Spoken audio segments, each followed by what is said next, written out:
Allez. Bonjour à toutes et bonjour à tous. Je suis ravie de vous retrouver aujourd'hui pour un nouvel épisode de Nage droit devant toi. Et aujourd'hui, j'ai la chance, l'honneur et l'avantage d'accueillir un homme pour changer en la personne de Nicolas Rimbaud. Nicolas Rimbaud, c'est un homme que j'ai rencontré l'année dernière à la NBS, si je dis pas de bêtises, et qui m'a fait forte impression, notamment par son parcours professionnel, puisque c'est un ancien sportif de haut niveau qui accompagne et a accompagné des sportifs de haut niveau et qui aujourd'hui permet à cette discipline qui est le mindset d'entrer au travers des managers et des dirigeants d'entreprise. Est-ce que je me trompe, Nicolas, ou est-ce que c'est bon pour la présentation de qui tu es? J'ai pas parlé de tes doctorats, etc., mais voilà. En tout cas, merci d'être présent aujourd'hui. Avec grand plaisir, tu ne te trompes pas et c'est tout autant moi qui ai la chance, l'honneur et l'avantage d'être là. Merci Mathilde de ton invitation. Bon, moi, c'est toujours un plaisir, hein, toujours papoter, y a aucun problème là-dessus. Donc aujourd'hui, pourquoi j'ai choisi de t'avoir ici? C'est parce que je considère que tu as les outils que des personnes n'auraient peut-être pas parce que aujourd'hui, quand on n'est pas sportif, quand on n'est pas sportive, il nous manque quelque chose, à mon sens, qui est crucial, c'est la discipline. Et j'aimerais savoir comment toi, tu arrives à apporter la discipline à ces cadres dirigeants ou même à des personnes qui ne sont pas cadres et dirigeants dans leur quotidien parce que souvent, quand on entend le mot discipline, on a juste envie de se boucher les oreilles et de tourner le dos. Excellente question. Alors déjà peut-être préciser avant que je ne réponde à ta question sur la discipline que ton podcast s'adresse majoritairement aux femmes qui veulent justement pouvoir s'engager, se dépasser et déployer leurs projets.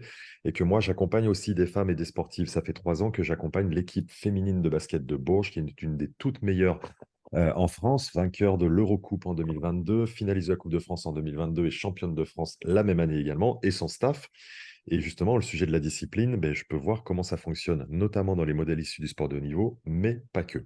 Alors, pour répondre à ta question maintenant, la discipline, c'est vrai que c'est un mot qui semblerait un peu rebutant vu comme ça. Tout de suite, ça nous renvoie vers la notion de discipline à l'école, les matières étant des disciplines, et en même temps de la discipline sur laquelle on veut nous forcer ou nous influencer à faire des choses qu'on n'a pas envie de faire. Et la discipline, en fait, pour moi, elle est précieuse parce que si on va aller creuser un peu, chercher un peu du côté du sujet de la motivation, est-ce que je suis motivé à faire des choses?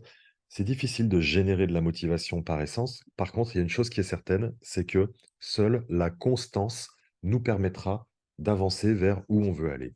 Et la discipline, c'est pas forcément pour le coup un état d'esprit ou un mindset, mais de mon analyse à moi, c'est davantage la capacité qu'on peut avoir à se dire: «OK, chaque jour, je dois effectuer telle tâche».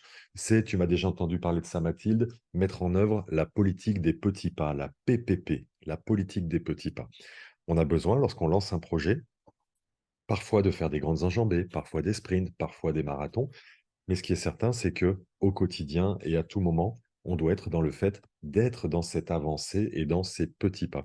Et ce que j'aime dans la notion de discipline, c'est que si on veut arriver à la dédramatiser et à la rendre plus accessible, plus digeste, plus entendable, c'est peut-être se dire quelle est l'action minimale, et je ne parle pas de maximale et à haute intensité, quelle est l'action minimale que je dois mettre en œuvre pour pouvoir me rapprocher, ne serait-ce que d'1 centimètre de mon projet. Puis, chemin faisant, progressivement, peut-être d'augmenter et la durée et l'intensité de ces pas qu'on va effectuer. Voilà ce que j'ai envie de te dire dans un premier temps sur la discipline, c'est-à-dire vraiment de la dédramatiser, d'arrêter de la diaboliser même, et peut-être simplement de regarder en quoi elle nous aide à cheminer et à avancer.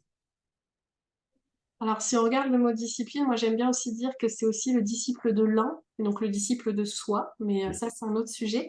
Oui. Maintenant, j'aimerais juste amener une information supplémentaire, complémentaire, à savoir que aujourd'hui, les femmes sont de plus en plus versées vers la spiritualité et cette notion, tu sais, de s'écouter. Et Mmh. s'écouter, qu'est-ce que ça signifie dans cette notion de discipline? Est-ce que je vais pas à l'encontre de moi-même si je me force à faire quelque chose? Puis je dis ça parce que j'ai beaucoup de clientes qui ont cette notion-là qui vient vraiment les parasiter, les empêcher d'avancer.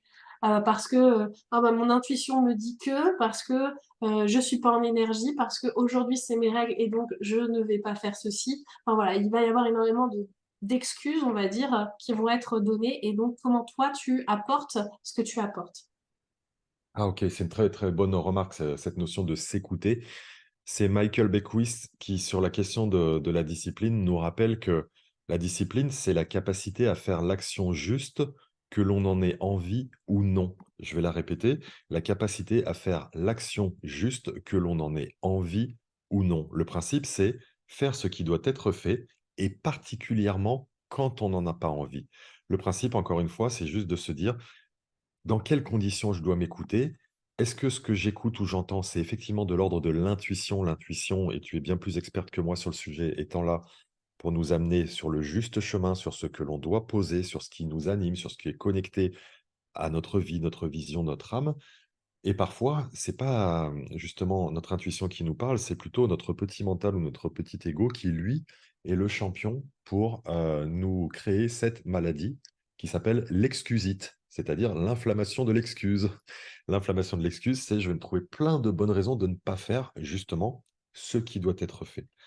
Et en fait, pour arriver à challenger, est-ce que c'est, une véritable, un véritable appel de mon intuition ou au contraire une stagnation de mon ego qui arrive? Je pense que c'est en revenir à ça. Cette chose qui doit être faite, est-ce qu'elle est juste ou pas? Est-ce qu'elle m'aide à me rapprocher ou pas?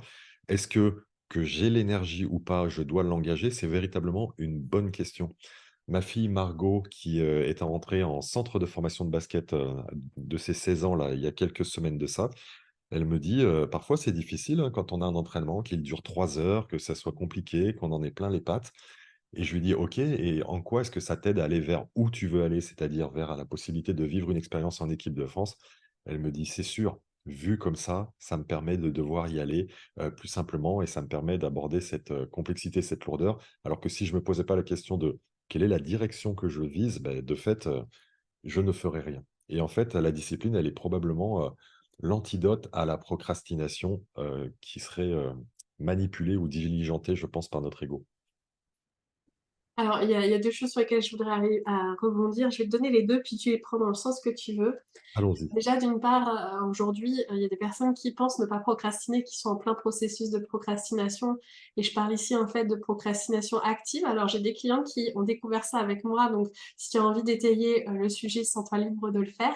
Et Oui. puis, la deuxième chose que j'entends avec l'expérience de ta fille, que tu nous partages, il y a cette notion de récompense, différée versus la récompense immédiate que l'on souhaiterait avoir, du repos, un film sur Netflix, du plaisir, à manger, je ne sais quoi, enfin peu importe.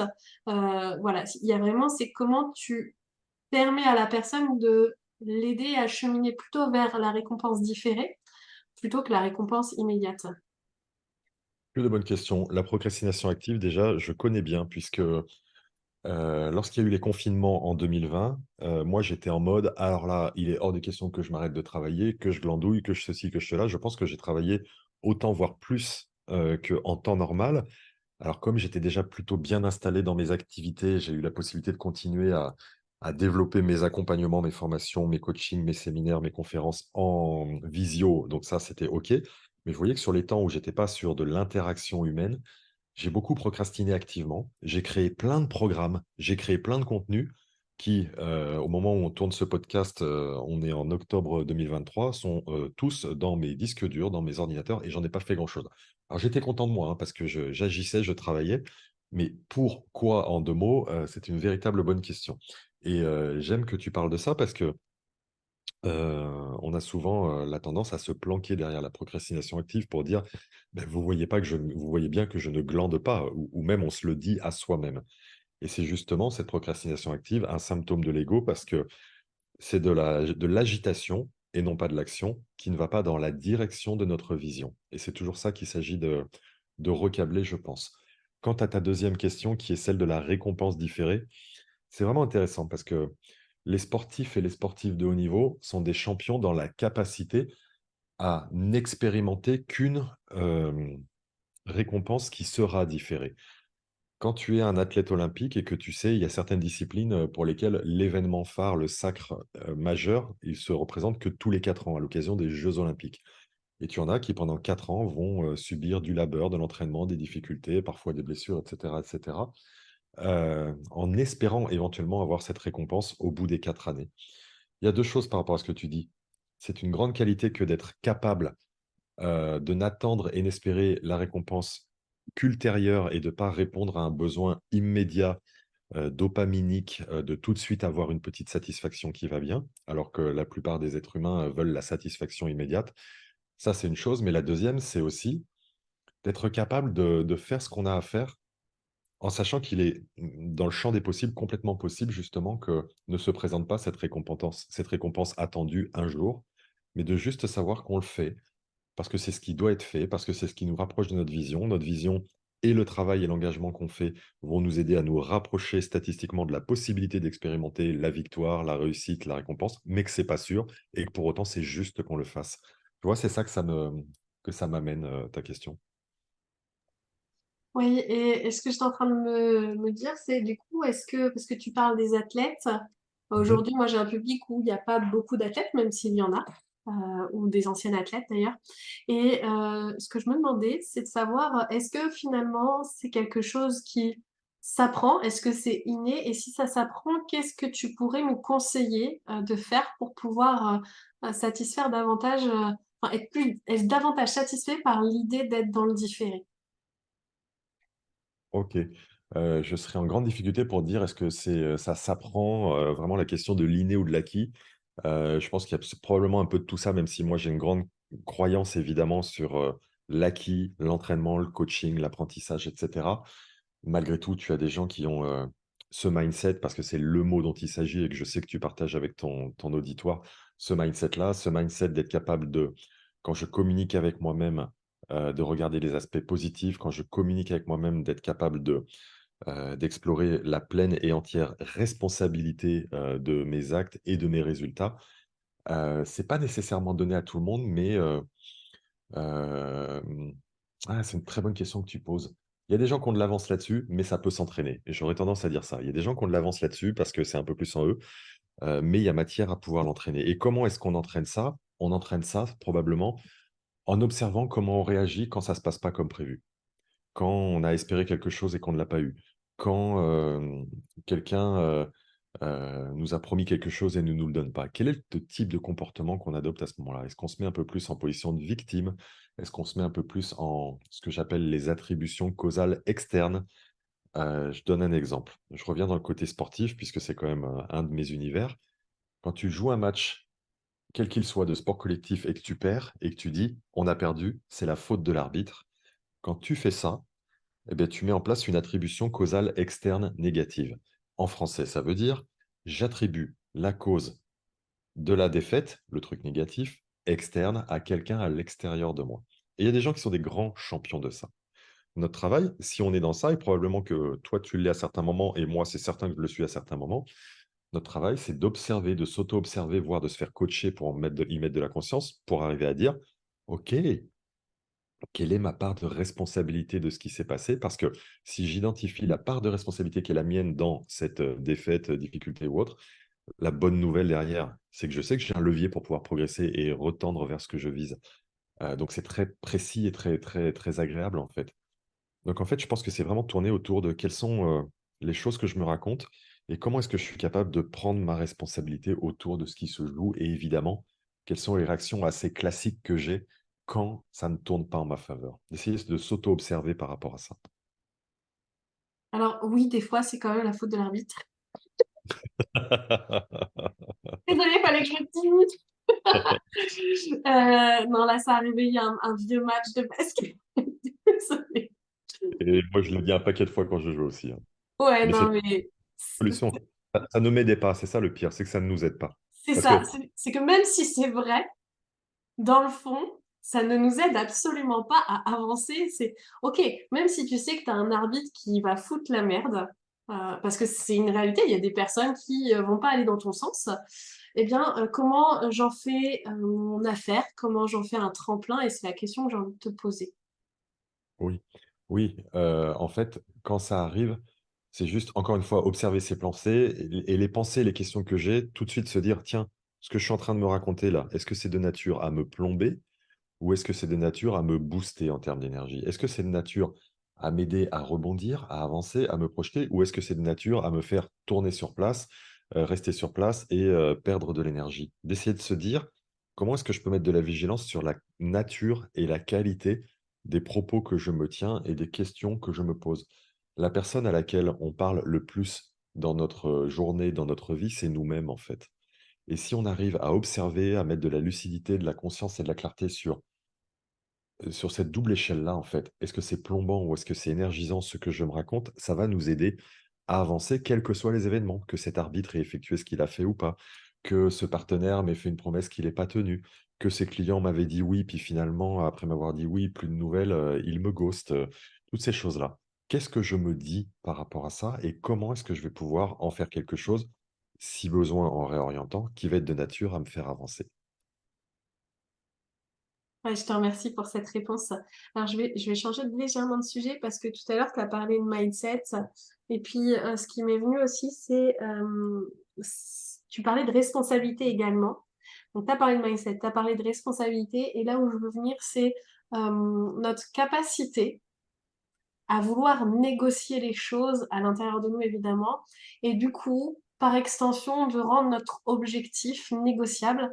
Et toi, quelle est ta façon de gérer ça, hem, avec les personnes que tu accompagnes éventuellement? Ou comment aider les personnes à rendre les choses non négociables? Parce que je vois par exemple, bah, il y a des personnes, elles peuvent, être entrepreneurs et à côté avoir une activité, se dire: «Bon, bah, c'est bon, de toute façon, moi, à la fin du mois, j'ai le salaire qui rentre, donc je vais pas tout donner pour pouvoir atteindre les objectifs que j'aimerais avoir. Je sais que j'aimerais pouvoir quitter cet emploi salarié, alimentaire, et cetera, mais d'un autre côté, c'est assez confortable. En fait, dans ces cas-là, c'est juste de revenir à notre pourquoi, notre grand pourquoi, pourquoi on fait les choses. La plupart du temps, les gens savent ce qu'ils font. Très peu de gens savent comment ils font ce qu'ils font et encore moins savent pourquoi ils font les choses. Imaginons qu'on soit dans le cas que tu évoques, une personne qui est salariée et qui lance, en side project, son activité à côté. C'est à la fois du confort et de la sécurité et la pire des choses qu'elle puisse faire.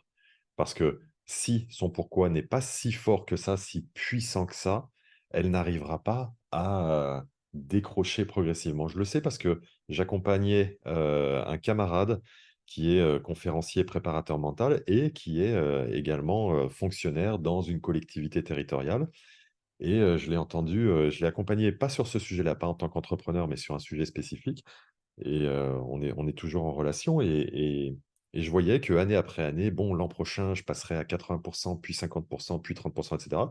Puis qu'en fait, il bouge pas parce que finalement, c'est assez confortable la situation. Mais il y a pas à le blâmer, c'est simplement que son pourquoi n'est pas assez grand et le pourquoi, c'est pas, gagner de l'argent à travers l'activité que je mène, en tant que consultant, coach, thérapeute, solopreneur et cetera. Le pourquoi, c'est quel type de problème je veux résoudre, en m'adressant à quel type de personne et pourquoi est-ce que c'est quelque chose qui me fait vibrer, qui m'anime et que je dois déployer le plus possible. Tu vois, dans mon métier à moi, Heu, coach, mentor, conférencier, formateur, j'ai tendance à dire: «Tu secoues un arbre et tu fais tomber 10 personnes qui font, la même chose que moi». C'est un environnement très concurrentiel. La seule solution pour se différencier et pour éviter la procrastination et pour s'engager pleinement dans l'activité et pour du coup cartonner d'un point de vue business, c'est d'avoir un pourquoi qui est très, très fort.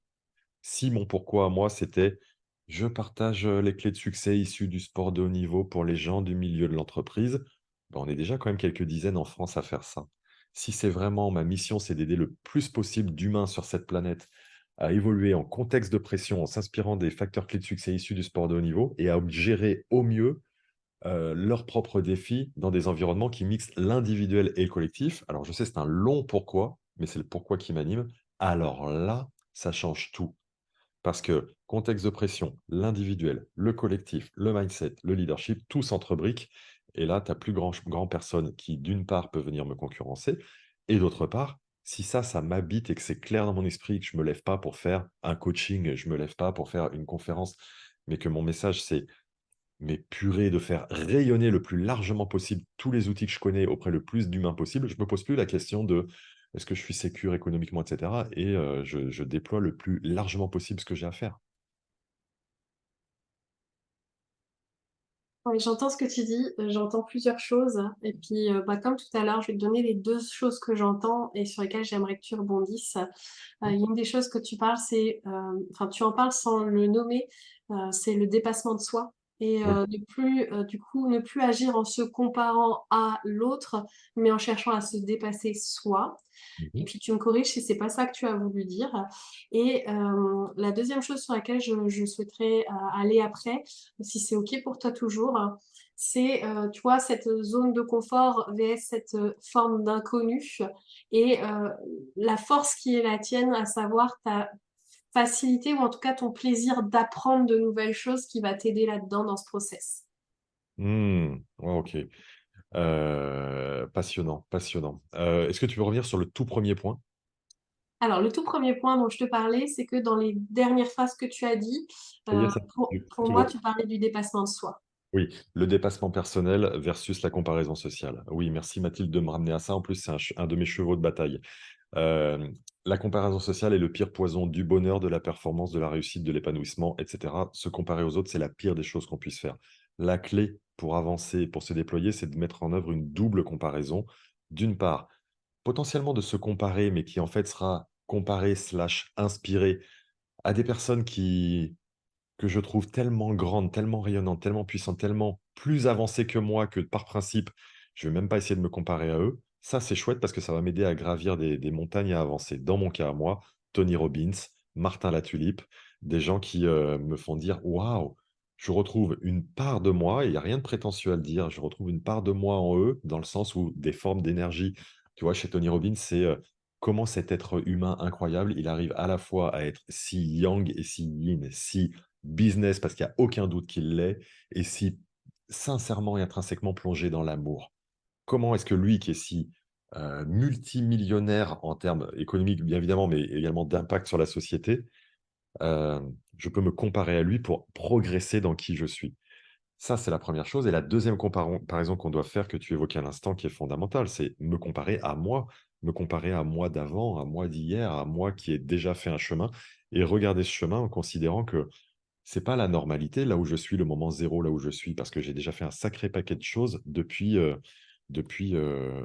toujours. Et d'autant plus, comme on le disait tout à l'heure, pour toutes les personnes qui nous écoutent, dès lors qu'on expérimente et qu'on met en œuvre la PPP, le fait de cheminer chaque jour, on fait du chemin, on établit, on pose des bornes, on améliore des situations, on crée des projets. Donc vraiment, cette double comparaison-là, d'une part, une personne plus haute et inspirante que nous, pour nous faire avancer, et d'autre part, nous d'avant, c'est réellement la clé. Tu as bien fait de relever ça. Et puis la deuxième question relative à la zone de confort. La zone de confort, c'est quelque chose de vraiment fascinant.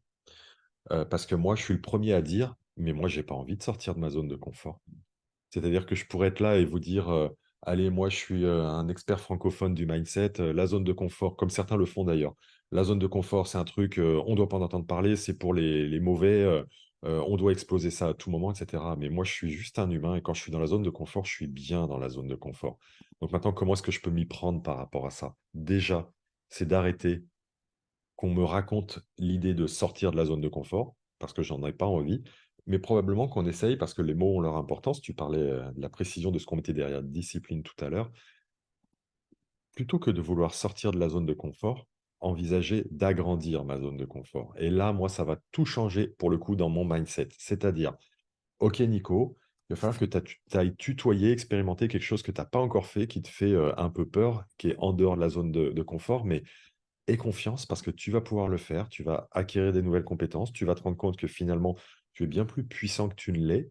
Et cette nouvelle chose que tu as expérimentée va te permettre de créer quelque part une excroissance dans ta zone de confort, puisque là où j'étais avant est toujours ma zone de confort, et celle-ci va le devenir également. Et puis c'est d'accepter, à travers, comme tu le dis très justement, et je pense qu'on a ça en commun, toi et moi, en valeur haute l'apprentissage, que la zone de confort passera nécessairement, mais seulement temporairement, par une zone de peur, puis par une zone d'apprentissage, puis par une zone de croissance qui elle-même constitue la nouvelle zone de confort. Donc moi, en tout cas, moi, Nicolas Rimbaud, quand on me l'explique comme ça, j'ai envie d'y aller dans cette histoire-là. Si c'est juste, tu sais, comme on peut le voir assez basiquement et caricaturalement, allez, il faut sortir de sa zone de confort, il faut se bouger le derrière, ben, je comprends que les gens n'aient pas envie. Exactement. Alors vous le voyez pas, hein, mais j'ai dansé avec mes fesses C'est pour ça, c'est pour ça. pour illustrer les propos. C'est pour ça que j'ai dit exactement. Je vais laisser reprendre Nicolas, sur, cette zone de confort et j'aimerais savoir vous, en attendant qu'il reprenne la parole, de réfléchir à où vous en êtes dans cette zone vraiment et de savoir qu'est-ce qui vous ferait plaisir d'élargir, d'agrandir pour vous sentir encore plus à l'aise au quotidien et que rendre les choses faciles. Donc ça peut être rendre la vente facile, ça peut être se rendre visible facilement et que ça devienne un plaisir à faire. Alors, tu vois, je vais redire effectivement quelque chose de complémentaire sur la zone de confort. Et du coup, là, tu as évoqué un sujet important qui est parfois la difficulté que les gens peuvent avoir avec le principe de la vente. Donc après, je rebondirai sur le mindset de la vente parce que c'est tellement un sujet essentiel. Tout à l'heure, j'évoquais qu'on a zone de confort, puis zone de peur, puis zone d'apprentissage, puis zone de croissance. Et en fait, pour passer de chacune de ces zones à la suivante, on a une étape à mettre en œuvre. Pour passer de la zone de confort à la zone de peur, on a besoin de passer par le lâcher prise. Je dois lâcher prise et savoir que momentanément, je n'y serai pas. Prenons l'exemple symbolique. Si je vous disais, regardez Tarzan qui est en train d'avancer de liane en liane pour pouvoir y aller, nécessairement, Tarzan, quand il est sur la liane du devant, la liane en arrière, et qu'il est complètement au bout de celle-ci, il va devoir la lâcher et momentanément être en l'air sans en tenir aucune des deux avant d'attraper la suivante, et même chose dans le sens suivant. Et c'est un pur exemple de lâcher prise. Si on ne lâche pas prise quand on veut passer d'une liane en liane, on reste sur place, on n'avance pas. Donc, pour passer de la zone de confort à la zone de peur, acceptons ce lâcher prise. Nous ne sommes pas en danger, même si nous avons peur. Cette phrase-là, elle est très importante. Ensuite, pour passer de la zone de peur à la zone d'apprentissage, c'est là où on va expérimenter autre chose que le lâcher-prise cette fois-ci. Ce qu'on va expérimenter, c'est la prise de risque. Pour passer de la peur à l'apprentissage, je vais devoir prendre un risque, prendre des risques et accepter que quand je prends un risque, il n'y a pas 100% de réussite dans ce que je vais mettre en œuvre, mais que c'est à travers cette prise de risque que je vais pouvoir justement acquérir ces nouvelles compétences et en même temps prendre du plaisir à relever les défis, résoudre les problèmes. Et puis, pour passer de la 3 à la 4, c'est-à-dire de la zone d'apprentissage à la zone de croissance, là, on va aller vers l'entreprenance. Et l'entreprenance, pour moi, c'est quelque chose de majeur. Je suis convaincu que toute personne peut devenir entrepreneur d'elle-même, c'est-à-dire, je décide, euh, même quand on est salarié, on peut être entrepreneur de son activité. Je décide d'aller chercher de l'autonomie, de prendre des responsabilités, de prendre des initiatives, de tester, d'expérimenter. Le principe de la vie, c'est ça. Et passer par cette dernière étape nous amène donc à la zone de croissance qui, elle-même, va constituer la nouvelle zone de confort dans laquelle on va être. Donc, tu vois, 4 zones et à l'interface de chacune de ces 4 zones, on a du coup 3 thématiques fortes. D'abord le lâcher prise, puis la prise de risque et enfin, l'entrepreneuriat. Et puis, il y a ce sujet du mindset de la vente qui est très important parce que, j'accompagne aussi des entrepreneurs indépendants, comme tu le fais très bien, ou des salariés qui veulent basculer vers le fait d'être entrepreneur indépendant. Et je te donne des exemples. J'ai parfois des gens qui avaient des postes de responsable commercial avant dans leur entreprise et qui me disent: «Ah non, mais moi, vendre, zéro problème, hein. Je maîtrise, il n'y a pas de souci, ça, je sais faire, let's go». Exactement, c'est quelque chose de facile pour moi. Et je leur dis: «Oui, bien sûr, sauf que lorsque tu crées ta boîte, que tu es à ton compte et que ce que tu vas devoir vendre est tellement, entrelacé, imbriqué avec ton identité et qui tu es, ça change tout. Ça change tout». Donc la première chose, c'est d'accepter que ça soit d'emblée, même pour les gens qui avaient des expériences dans la vente avant, bah, quelque chose de pas simple, la vente. Moi, j'ai beaucoup, peiné sur le sujet de la vente en lançant mon activité. J'étais pas à l'aise. J'avais, le sentiment, c'est assez classique, d'aller quémander, d'aller demander, d'aller, solliciter des sous, de l'argent. Et évidemment, quand on est dans cette énergie basse de la vente, la personne en face, elle a pas envie de travailler avec nous. C'est fort logique. La clé par rapport au mindset de la vente, c'est tout simplement, et tu vois que c'est en relation avec le grand pourquoi dont on parlait tout à l'heure. Si j'ai un grand pourquoi qui est fort, dans mon cas, comment aider les humains à performer dans le contexte de pression, dans des dimensions individuelles et collectives? Quand ton pourquoi il est très fort, c'est pas je vais aller demander une mission, un accompagnement, un coaching. Je vais tellement les aider à régler un problème majeur que c'est de l'ordre du devoir pour moi d'aller les voir.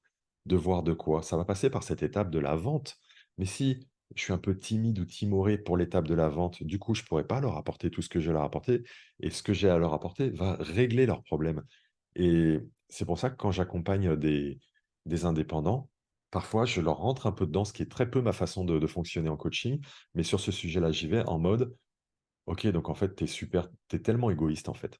Bah, pourquoi je suis égoïste? Non, mais tu es tellement égoïste, en fait. Tu as un talent incroyable, mais sous couvert de: «Ah, c'est compliqué la vente, je sais pas trop comment faire pour vendre et je me sens pas à l'aise avec ça».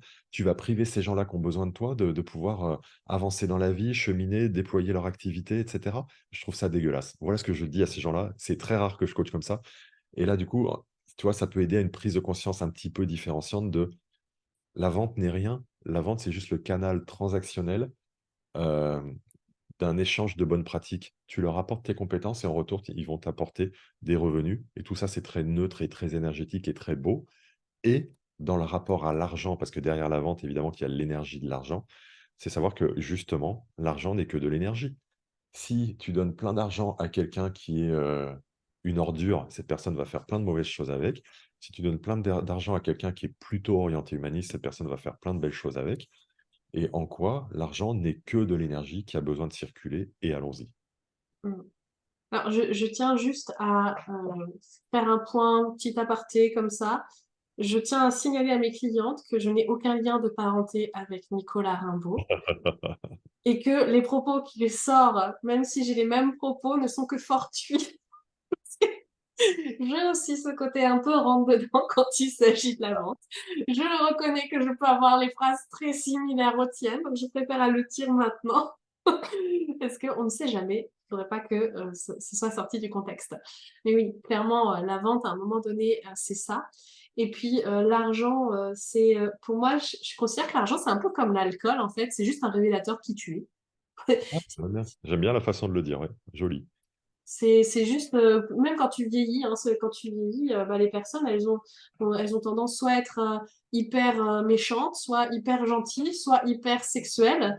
Et en Mmh. fait, c'est juste une révélation de qui ils sont en dehors de leurs inhibitions. Bah, c'est exactement la même chose. Mais bon, ça, c'est un autre sujet sur lequel on pourrait partir, mais le temps file à une vitesse que je n'ai pas envie de partir sur ce côté-là. Mais J'aimerais revenir sur cette... Oui, on part pas sur ça, Mathilde, on part pas sur ça, mais moi je te remercie parce que j'aime ce parallèle argent, alcool, âge.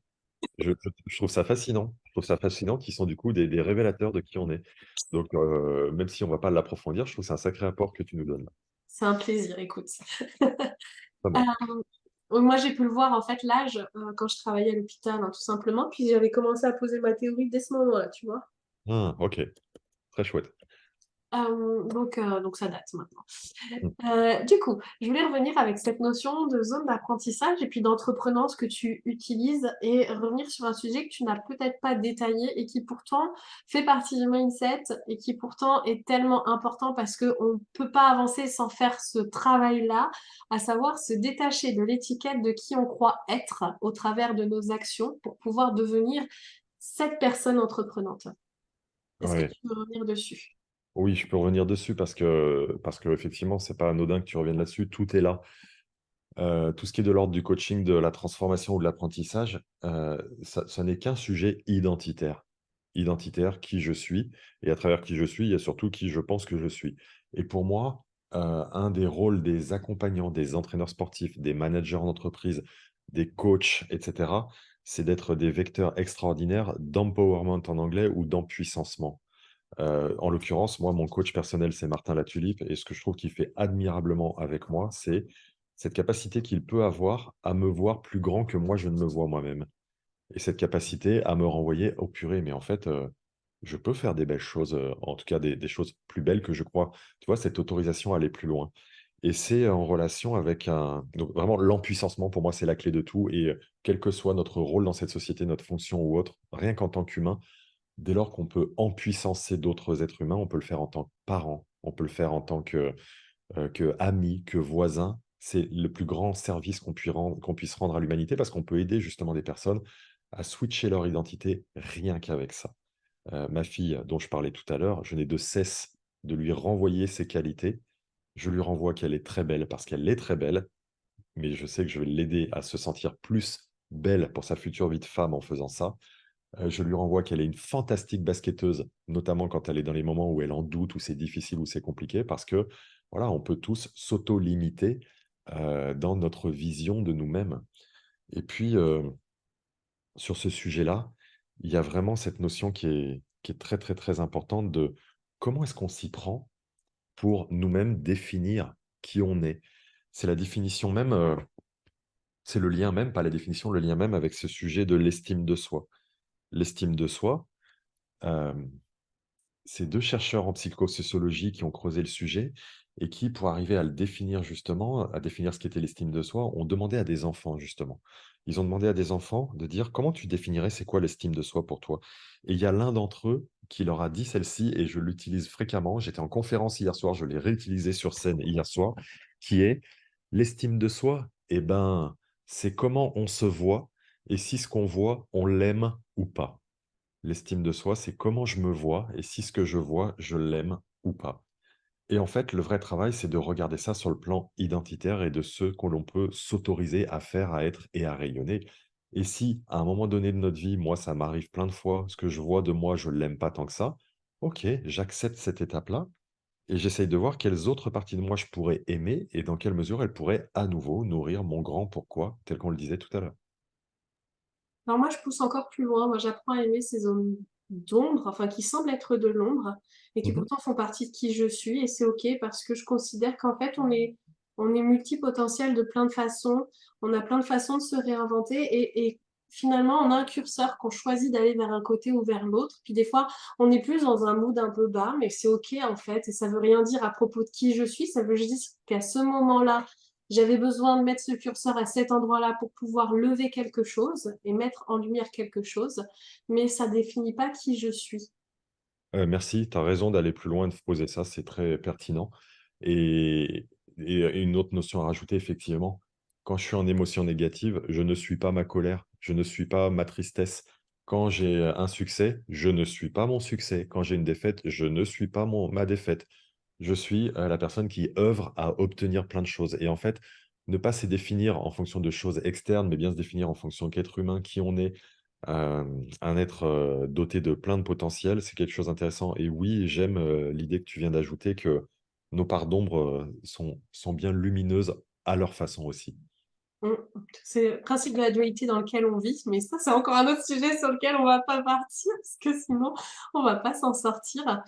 Néanmoins, j'aimerais revenir sur cette notion de, du coup, se réinventer quelque part en termes d'identité pour pouvoir incarner la meilleure version de soi-même. Et puis de parler aussi un peu de ton parcours parce que finalement, en termes de réinvention, tu es quand même plutôt bien calé puisque tu es un sportif de haut niveau de base. Et puis finalement, tu as fait des études en parallèle, tu as un doctorat en psychologie avec un master. Enfin, tu as pas mal en fait de choses derrière toi. Et du coup, c'est comment tu as appris quelque part à te réinventer, à ne pas avoir peur d'aller vers du nouveau ou du complémentaire pour pouvoir créer la vie que tu désires. Quelle belle question parce que tu vois, moi je suis comme tous les humains, c'est-à-dire je considère que ma vie elle est normale, je fais mon chemin au mieux que je peux avec mes hauts et mes bas et c'est comme ça. Et souvent j'ai tendance à dire qu'au départ de ma vie, je suis parti à l'opposé par exemple de ce qui est à l'opposé extrême de ce qui est être entrepreneur puisque j'étais fonctionnaire. Alors attention, je n'insulte pas les fonctionnaires, j'ai plein d'amis qui le sont. Mon meilleur ami est professeur de PS et fonctionnaire, tout va bien. Simplement, par exemple, à l'époque justement, quand j'ai eu et obtenu le CAPEPS, le concours pour être prof de PS parce que je l'ai eu, premier réflexe qui m'est venu, c'est: «OK, super, ça y est, j'ai des revenus jusqu'à la fin de mes jours». Incroyable quand même en termes de mindset, incroyable. Mais en fait, tout en l'ayant eu, je n'ai pas pris la fonction parce que c'était, dans un contexte qui me semblait pas correspondre à mes valeurs. Titulaire remplaçant dans l'académie de Créteil où en fait tu vas faire 15 jours par-ci, 3 semaines par-là pour justement suppléer les profs qui eux-mêmes sont en dépression parce qu'ils s'arrêtent et j'ai basculé vers autre chose et le basket. Ce qui est intéressant, c'est que je pense qu'il y avait vraiment et je ne l'avais pas identifié avant il y a très peu de temps, cette envie pour moi, tu vois, d'en revenir à cette, expérimentation de l'entreprenance ou d'entreprendre. Mais je ne me rendais pas compte que j'avais ça en moi et c'est pour ça que alors attention, je vais couper 2 secondes parce que je vais tousser. Sachez qu'il ne m'a même pas permis de le voir pendant cette séance parce il était trop malade pour me montrer à quel point il était malade. Exactement, exactement. Heu ce sujet, c'est comment est-ce que je veux faire de ma vie quelque chose? Et dans mon cas, je viens d'un petit village de 18 000 habitants où, on rêve pas très haut, pas très grand. Heu, voilà, être prof, c'était chouette. Je vais même vous dire, l'année du bac, j'avais 17 ans, j'adorais les langues, je savais toujours pas ce que je voulais faire. Je me suis dit: «Bah, tiens, je vais faire steward». Steward, c'est un métier où tu voyages et où tu fais des langues et celui qui vous dit ça, à l'âge de 17 ans, il avait jamais mis les pieds dans un avion. C'est-à-dire, je savais même pas quel était le métier, de steward en question. Heureusement que je ne suis pas parti par là. Je pense que j'avais d'autres choses à pouvoir, vivre, même si c'est un métier qui sert les gens, donc qui est utile.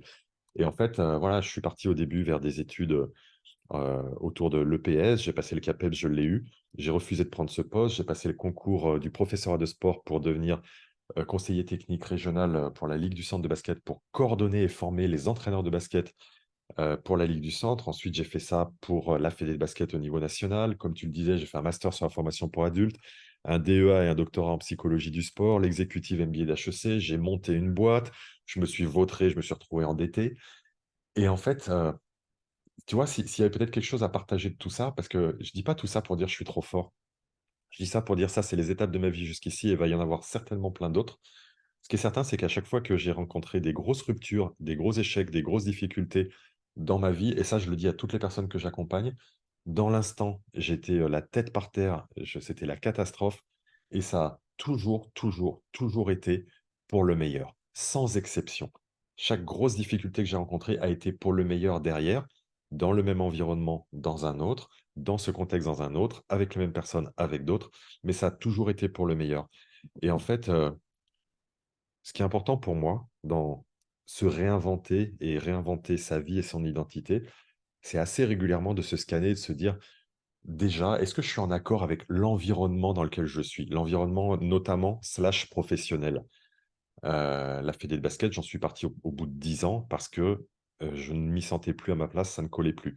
Et il y a eu plusieurs fois dans ma vie où j'ai pris la décision de partir, de quitter parce que je me disais: «Non, je n'y suis plus à la bonne place». Alors j'avoue que je prenais pas forcément ma pleine et entière responsabilité de la situation dans ces instants-là, je vais être honnête.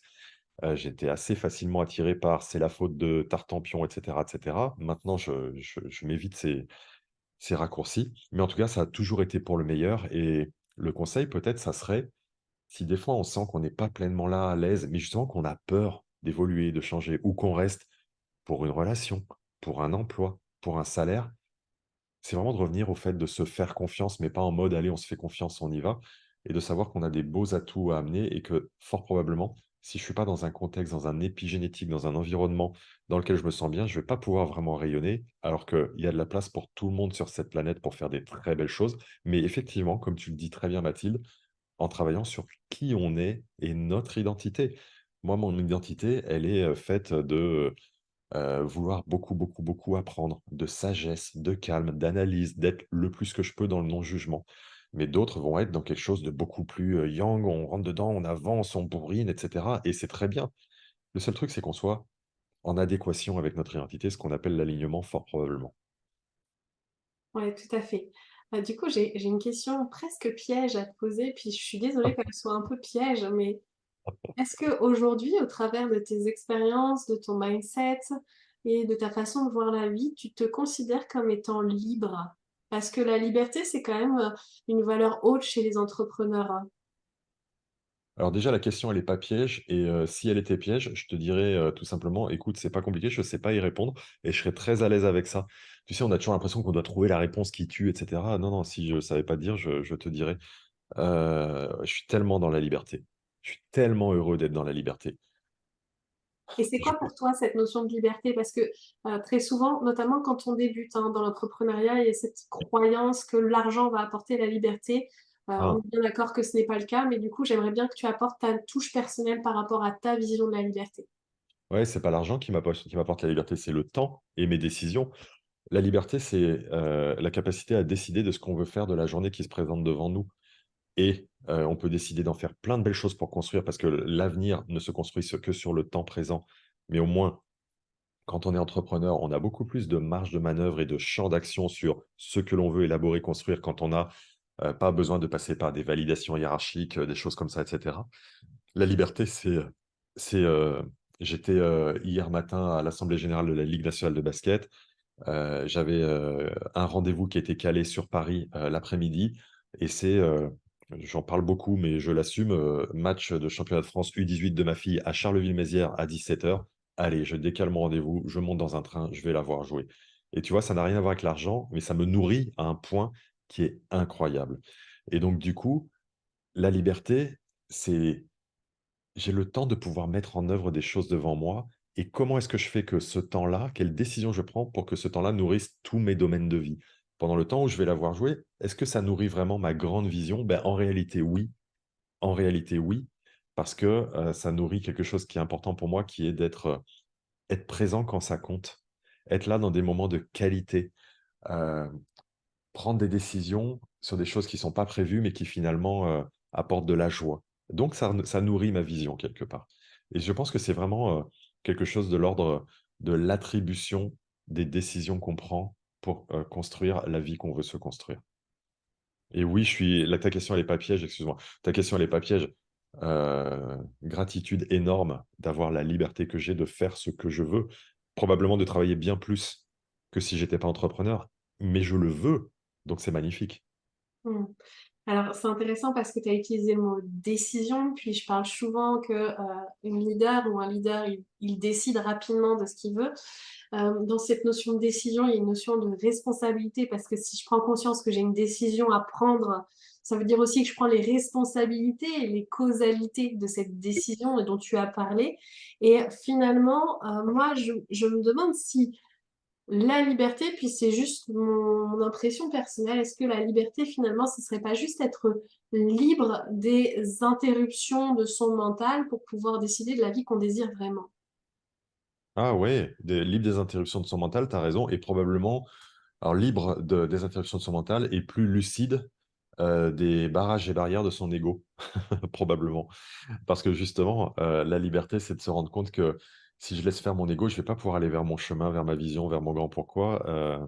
Mais c'est la liberté d'avoir la capacité, probablement, et je me réjouis pour les gens qui travaillent avec toi, de pouvoir travailler sur soi le plus finement possible pour identifier quand notre ego nous empêcherait d'aller vers ce vers quoi on veut aller.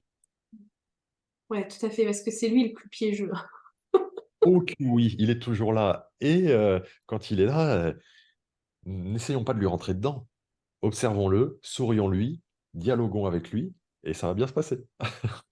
Alors, j'ai une théorie, vous en faites ce que vous voulez. Moi, j'adore Matrix parce que je trouve que c'est vraiment la théorie du cœur et de l'ego qui sont ensemble. Les machines qui vont représenter l'ego, le côté un peu mentaleux, calculateur, enfin, la machinerie finalement, puisque l'ego, il se base sur des données antérieures, hein, donc comme les machines. Et puis le cœur qui a envie d'en faire qu'à sa tête pour créer l'univers qu'il a envie. Puis à la fin, on voit que c'est que quand ils collaborent ensemble qu'ils arrivent à quelque chose. Et juste ça, c'est juste ma théorie de ce film-là. Je suis pas allée voir les explications. Je préfère rester avec ma naïveté personnelle. Ah, c'est super intéressant, j'aime beaucoup cette approche-là. Euh, L'idée pour moi, c'est effectivement, on a cette dualité à l'intérieur de nous.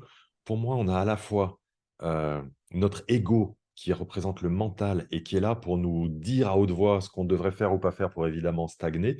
Mais on a le cœur, cette petite voix à l'intérieur que j'appelle le chuchoteur, qui de temps en temps, nous chuchote nos aspirations profondes. euh, Comment est-ce que tu veux déployer ton potentiel, etc. Et nous, en fait, on a besoin d'écouter le chuchoteur, donc de porter beaucoup d'attention au chuchoteur et probablement d'anesthésier momentanément, parce qu'il reviendra, ce hurleur qui est l'ego.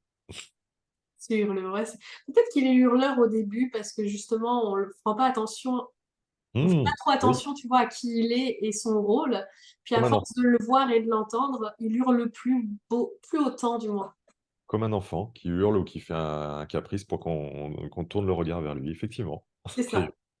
Alors, on arrive à la fin de cet épisode et juste avant de terminer et de te remercier évidemment, j'aimerais savoir, parce que tu parles beaucoup de tes projets, de ta façon d'avancer dans ta carrière, j'aimerais savoir c'est quoi ton prochain projet si tu as le droit de le dire. Ah ouais, j'ai le droit et ça me fait plaisir. Merci de la question. J'ai un double projet. Le premier, c'est de développer une véritable marque à travers ce que sont les équipes bleues. Les équipes bleues, c'est pour reprendre le principe des océans bleus qu'on peut connaître, qui est un endroit où on peut se différencier d'une part, mais également des zones bleues. Il y a eu un magnifique reportage sur Netflix qui s'appelle 100 ans de plénitude, où un chercheur a identifié des zones bleues sur la planète, qui sont les endroits sur lesquels il y a le plus de centenaires. Et moi, j'ai formalisé le principe des équipes bleues, qui sont les équipes dans lesquelles il fait bon vivre, on est reconnu, on est performant, on est dans la sérénité, on a le droit à l'erreur, on peut communiquer, on est optimiste, il y a des leaders qui nous suivent, etc. Donc, là, sur les mois à venir, je veux vraiment accompagner des collectifs à devenir des équipes bleues. Ça, c'est une première chose. Et la deuxième, c'est de développer un projet qui s'appelle Humain au carré, c'est-à-dire d'adresser des programmes pour les humains qui s'occupent des humains.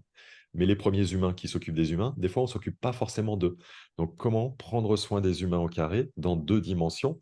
D'une part, les humains au carré qui sont dans le champ de la performance, ça peut être des entraîneurs sportifs, des managers d'entreprise, etc. Mais aussi dans les autres qui sont dans le domaine de l'accompagnement, tu vois? C'est pas forcément un public avec lequel je travaille tant que ça, mais les humains au carré, qui pourraient être les gens qui travaillent dans les EHPAD, dans les établissements de santé, qui se dévouent à d'autres humains, mais dont on prend très peu de soin, à eux-mêmes initialement. Donc, ça m'anime énormément de déployer quelque chose autour d'humains au carré également. Voilà les 2 inspirations que j'ai et je suis très excité de mettre tout ça en place. Moi, je suis très excitée à l'idée de les voir mises en place. Du coup, il y a un engagement qui est posé, donc on va tous te suivre pour voir si tu vas le permettre rapidement. Avec plaisir parce que oui, je vais les mettre, ça, il y a aucun doute là-dessus. Oui, après c'est la le timing. Exactement.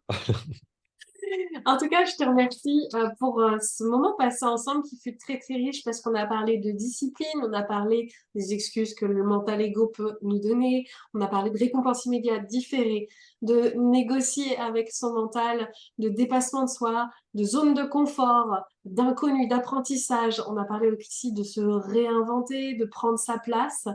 On a parlé de liberté, de responsabilité, donc on a quand même été sur pas mal de sujets différents. Puis je pense qu'il y a énormément de pépites là-dedans pour que vous puissiez vous approprier ce qui a été dit afin de vivre votre meilleure vie. Et merci Nicolas pour ce moment passé ensemble. C'est toujours un plaisir, chère Mathilde, tu le sais. Je te souhaite une belle continuité dans tes activités. Puis à toutes les personnes qui nous ont écoutés également, n'hésitez pas à me suivre sur les réseaux sociaux en toute simplicité pour qu'on puisse continuer parce qu'à compter de ce jour, on est connecté. Exactement. Donc de toute façon, vous aurez les coordonnées de Nicolas sur le blog si vous voulez et également sur le post qui paraîtra en même temps. Je vous Merci, dis à très bientôt et pour de nouvelles aventures entrepreneuriales mais aussi personnelles.